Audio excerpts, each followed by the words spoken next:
धाकड़ खबर, बेखौफसमा बेबाक अंदाज।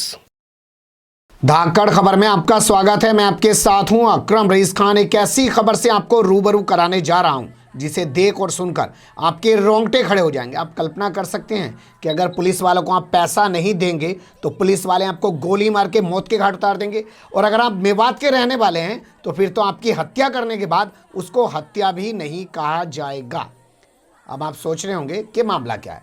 कल उत्तर प्रदेश के जंगल राज की खबरें रखते हुए आपके सामने मैंने बताया था कि मथुरा के छाता इलाके में एक सुमो कार सवार लड़के की हत्या हो गई है। पुलिस वालों का कहना है कि बाइक सवार बदमाश उसको गोली मारकर फरार हो गए और पुलिस के सामने ही गोली मारकर फरार हो गए।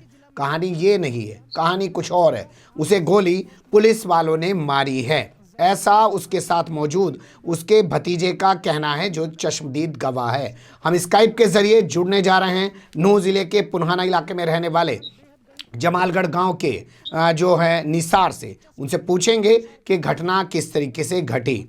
निसार, आप मुझे सही से सुन पा रहे हो? हाँ जी, सही सुन पा रहा हूँ। अच्छा, ये बताइए क्या घटनाक्रम था, कैसे कैसे हुआ, वो थोड़ा बताइए।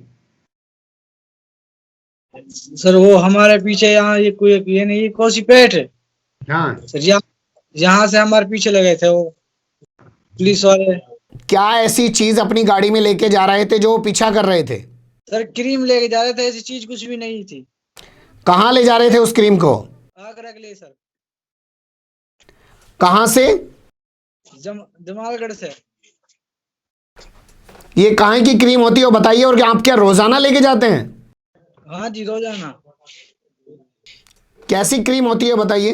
दूध की होती है सर वो। काय में इस्तेमाल होती है? घी बनता है सर उसका। अच्छा, आप लोग मतलब क्रीम तैयार करते हैं और आगरा ले जाके रोजाना उसको दे आते हैं? हाँ जी, बिजनेस करते हैं। हाँ, मतलब ये रोज का जाना आना हुआ ना? हाँ जी। कोई एक दिन का तो जाना नहीं है, और भी बहुत सारे लोग जाते होंगे गांव देहात के। हाँ जाते हैं ना। तो हुआ क्या, क्यों वो गाड़ी का पीछा कर रहे थे फिर? वो ये इसमें ये जान रहे थे कहाँ नाम गौ माता गोश भरा है। अच्छा, ठीक है, इसलिए उन्होंने करा हमारा। बल्कि हमारी गाड़ी में भरी थी क्रीम। जी। कौन सी गाड़ी हमें थी? ये भी नहीं मालूम, वो हमारे पीछे लग रहे हैं। ठीक है, कौन सी गाड़ी थी आपकी? सोमू टाटा। सोमू टाटा गाड़ी थी आपकी, और आप थे उसमें, और आपके साथ कौन थे? मेरे चाचा। क्या नाम है उनका? नाजिब। नाजिल। तो आप दोनों गाड़ी में थे? हाँ जी। ड्राइवर कौन था और कंडक्टर कौन था? कंडक्टर मैं था और ड्राइवर नाजिल था। अच्छा, तो आपको पता था कि पुलिस आपका पीछा कर रही है गाड़ी का? नहीं पता। फिर कैसे हुआ, पूरा आगे बताइए। कहाँ पे जाके आपको रोका, कैसे गोली मार दी? वो केडी वाली चौकी नहीं है, हाँ। वहां पर उन्होंने पहले ही फोन कर दिया, मतलब पूछने में लगाई थी अपनी अच्छा, बैरिकेड। ठीक तो है। लगा दी तो कोई बात नहीं कोई बात नहीं है। तो मतलब कहा ना, वहां पर हमारे खड़ी गाड़ी पाई थी, वहां पर हमें खड़ी।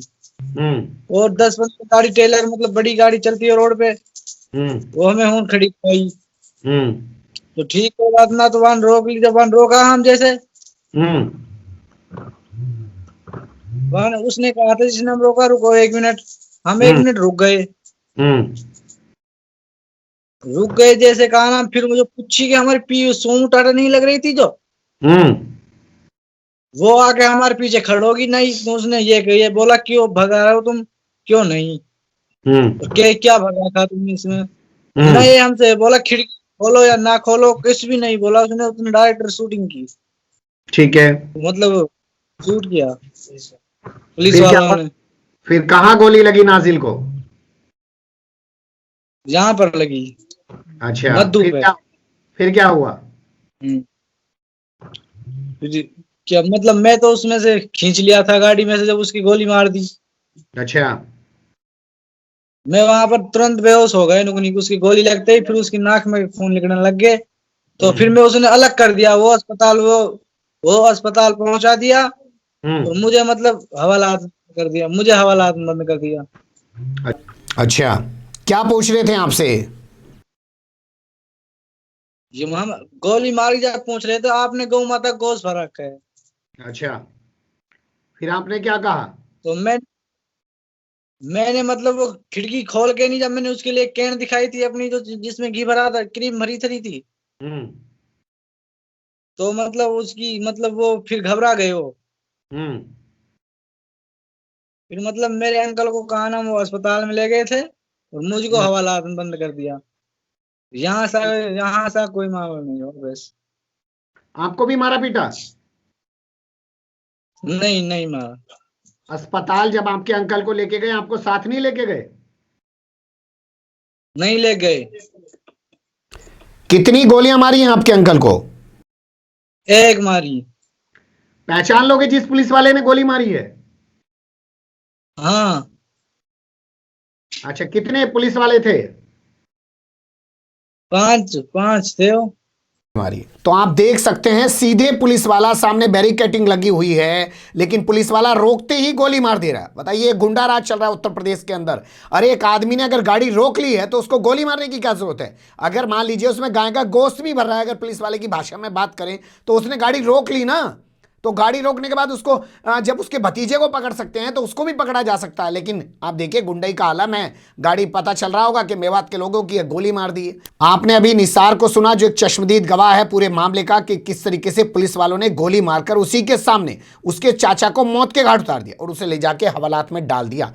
और उसके बाद जब उसके परिवार के लोग वहां पहुंचे तब जाके उसको रिहा किया। लेकिन रिहा करने के दौरान क्या क्या हुआ, कैसे कैसे हुआ, और क्या पुलिस वाले के खिलाफ एफआईआर दर्ज हुई कि नहीं हुई, इन सब पर बात करेंगे। हमारे साथ हैं नाजिल के चाचा मास्टर तारिक साहब। मास्टर तारिक साहब, जब हम मथुरा पहुंचे, छाता ताने पहुंचे, तो क्या हुआ वहां पे? वहां जाने के बावजूद तो उन्होंने हमें बताया ही नहीं था कि यहाँ कोई इस तरह का घटना हुई है। फिर और हमने विश्व और सरपंच रूप का या तरह का आदमी बुलाया और उन्होंने ज्यादा भीड़ भड़क होने के वास्ते फिर उन्होंने बताई। एक इंस्पेक्टर था, उसका नाम मैं नहीं जान पा रहा, उसने बताई कि भाई ठीक है, ये हम गलती मान रहे हैं, हम तुम्हारे सामने शर्मिंदा हैं। बच्चे का जो गोली लगी थी हम में से ही हुआ था वो घटना, लेकिन हम तुम्हारे सामने खड़े होने लायक भी नहीं, ये भी उन्हें कबूल किया था। और फिर हमने कहा तो हमारे उस बच्चे को मिलाओ और हमारे उस जो बच्चे को गोली दी है उसके बताओ कहाँ है। वो हॉस्पिटल गया हुआ और वो बच्चा हवालात है, वो मिला देंगे। तो उन्होंने हमें नहीं मिलाया। पहले वो अपना फैसला पे साइन करा रहे थे। हमने उनसे बोला कि भाई हम इतने नहीं करेंगे, इतने हमारे 3 दिन के बाद हम फैसला कोई सुनवाई करेंगे जी।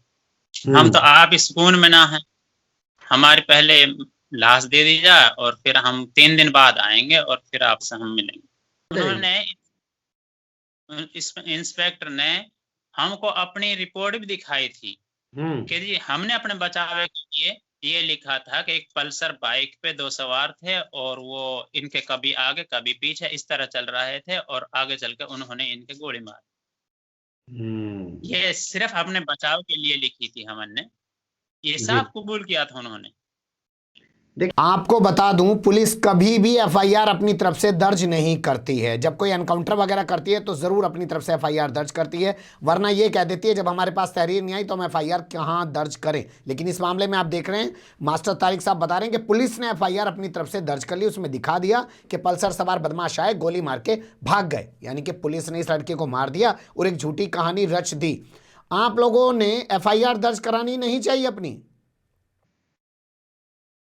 काफी प्रयास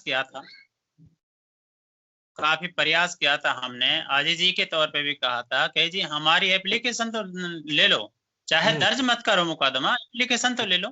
लेकिन उन्होंने हमारी एप्लीकेशन तक नहीं ली। आप बता रहे थे कि कोई पुलिस वाला आपको डांट डपट भी रहा था। जी, डांट डपट भी रहा था, और बल्कि डांट डपट क्या, डीएसपी की बात है। वो डीएसपी ने ये बोला था कि जो हमारे तरफ से बोल रहा था कि भाई हम तो इतने लिहाज को नहीं लेंगे, इतने हमारा केस दर्ज ना हो जाए। तो डीएसपी ने बोला हमारा भी पिछले रिकॉर्ड उखाड़ना पड़ेगा, तब तेरी समझ में आ जाएगी। पहले एक बच्चे का मर्डर कर दिया और फिर पुलिस वाले गुंडे ही दिखा रहे हैं। डीएसपी बोल रहा है कि अगर ज्यादा बोलेगा ना तेरा पिछला केस उखाड़ देंगे। ये हालत उत्तर प्रदेश पुलिस की है। आप लोग इसमें अब क्या चाहते हैं? हम तो जी इंसाफ चाहें। कितने बच्चे हैं नाजिल के? परिवार की स्थिति बताइए कुछ जरा उसकी। इसके 5 बच्चे हैं, छठा बच्चा पेट में है। और जी, और पारिवारिक स्थिति क्या है? काम धंधा? इसका काम धंधा ही मजदूरी करता था ये तो बेचारा, और ये पहली दफा इस गाड़ी में गया था। अच्छा, और पहली बारी इसके साथ ये घटना हो गई? जी। तो आप लोग 3 दिन बाद जाएंगे दोबारा मथुरा? अभी हमारे यहाँ जो एमएलए है, एक्स एमएलए था रईस खान, वो अभी आया था यहाँ। जब कॉल आ रही थी उस टाइम था, तो वो बोला उसने एसपी से फोन किया था, तो एसपी ने उन्हें टाइम दे दी 2 बजे का मिलने का कोसी के लिए। तो अब हमारे बंदे निकल चुके हैं यहाँ से, कोसी जा रहे हैं उससे मिलने।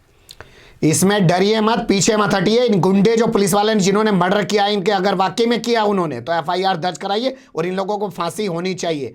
शांत मत बैठिएगा, वरना ये लोग ऐसे ही चुन चुन के कल को और निशाना बनाएंगे लोगों को। चलिए फिर आपसे बात करने की कोशिश करेंगे।